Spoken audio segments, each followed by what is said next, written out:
Hi hello नमस्कार सर्वांना, स्वागत आहे तुमचं माझ्या यूट्यूब चॅनलमध्ये। मी प्रियंका स्वागत करते तुमचं माझ्या यूट्यूब चॅनलमध्ये। तर आज आपण बघणार आहोत एकदम सोप्या पद्धतीने गावरान तूप बनवण्याची सोपी पद्धत। तर चला रेसिपीला सुरुवात करूया। तर या ठिकाणी मी 15 दिवसाची साई येथे सासून ठेवलेली आहे। माझ्याकडे 1 लिटर दूध येते, तर 1 लिटर मी दूध छान असं चांगलं तापवून आणि त्यावरची साय अशी सासून ठेवते। तर ही 15 दिवसांची साय आहे। तर या साईचं आपण गावरान तूप सोप्या पद्धतीने बनवणार आहोत। तर इथे मी एक मिक्सरचं भांडं घेतलेलं आहे आणि या भांड्यामध्ये आपण थोड्या थोड्या प्रमाणामध्ये जी आपण 15 दिवसाची मलाई सासून ठेवली होती ती यामध्ये 2 भागामध्ये वाटून घेणार आहोत मिक्सरमध्ये।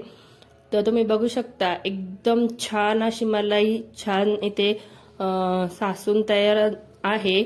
तर तुम्ही सुद्धा अशी मलाई सासू शकता। तर दररोज दुधामध्ये छान असं आपल्या चांगल्या पद्धतीने दूध तापून घ्यायचं आहे आणि त्यावरची रोज छान अशी साई काढून आपल्याला अशा पद्धतीने आपण लोणी सासून घेणार आहोत। तर अशा पद्धतीने मी मिक्सरला 5 ते 6 मिनिटं ही लोणी फिरवून घेणार आहे। तर तुम्ही बघू शकता बिना आपल्याला हात न खराब होता आपण हे गावरान तूप लोणी काढून घेणार आहोत। तर तुम्ही बघू शकता मिक्सरच्या भांड्यामध्ये फक्त आपल्याला जी सासवलेली साई होती ती यामध्ये मी टाकून घेतलेली आहे। तर यानंतर कढईमध्ये आपण गॅसवर कढई ठेवणार आहोत आणि यामध्ये आपण 2 भागामध्ये हे आपलं एवढं लोणी तयार झालेलं आहे आणि यामध्ये आपण हे तूप बनवून घेणार आहोत।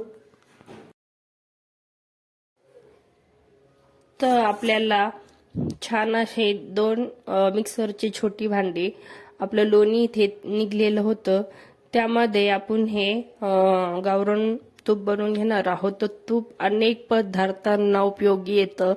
गावरान तूप म्हणलं तर एकदम हेल्दी अनेक छान उपयुक्त आहे, ज्यांनी आपल्याला शरीराची रचना छान होते। मुलांनाही खाण्यासाठी उपयुक्त आहे। मुलांचेही तब्येतीसाठी आपल्याला हे गावरान तूप उपयुक्त येतं आणि अनेक पद्धतीला आपल्याला हे गावरान तूप वापरण्यासाठी उपयुक्त आहे। तर अशा पद्धतीने आपल्याला 20 ते 25 मिनिटं छान असं हाय फ्लेमवर हे तूप बनवून घ्यायचं आहे। तर तुम्ही बघू शकता तर 20 मिनिटं आपल्याला हाय फ्लेमवर हे तूप चांगलं असं उकळून घ्यायचं आहे। त्याला असं फेस जरी आला तर काही हरकत नाही, तो फेस नंतरून थांबून जातो। तर अशा पद्धतीने खूप छान टेस्ट येते गावरान तुपाची, एकदम छान सुगंधही छान सुटलेला आहे।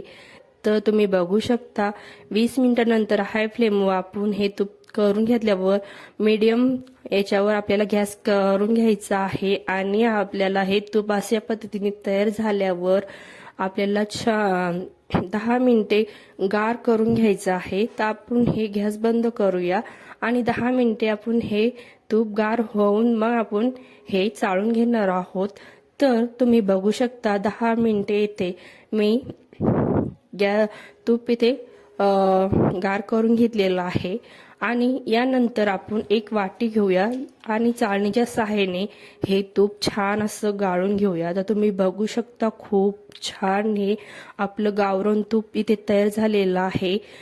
आवडल्यास नक्की लाईक करा, चॅनलवर जर नवीन असाल तर जरूर सबस्क्राईब करा आणि अशा नवनवीन रेसिपी जरूर बघत जा। तर अशा पद्धतीने इथे मी 500 ग्रॅम च्या याच्यामध्ये हे गावरान तूप तयार झालेलं आहे आणि खूप छान खूप सुंदर हे गावरान तूप झालेलं आहे। तर अनेक पद्धतीच्या याच्यावर आपण हे तूप यूज करू शकतो। तर छान असं हे गावरान तूप नक्की करून बघा। धन्यवाद।